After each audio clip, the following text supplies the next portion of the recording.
Saudi আরবের মক্কায় হজ যাত্রীদের মৃত্যুর ঘটনায় ১৬ ট্যুরিজম কোম্পানির লাইসেন্স বাতিল করেছে মিশর। একসঙ্গে কোম্পানিগুলোর বিচারের জন্য পাবলিক প্রসিকিউটরের কাছে হস্তান্তর করেছে দেশটি।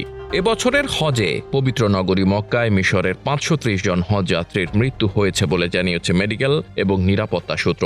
মিশরের প্রধানমন্ত্রী মোস্তফা মাদবৌলিকে প্রধান করে হজ যাত্রীদের মৃত্যুর ঘটনায় ব্যবস্থা নিতে কমিটি গঠন করা হয়।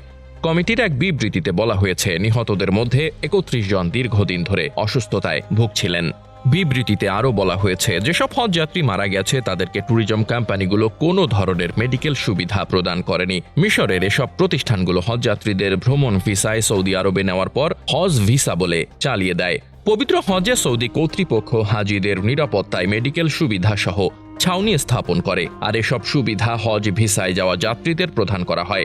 যারা ব্যক্তিগত ভিসা কিংবা ভ্রমণ ভিসায় গিয়ে হজে অংশ নিয়েছে তাদের জন্য কোনো সুবিধা প্রদান করেনি সৌদি কর্তৃপক্ষ।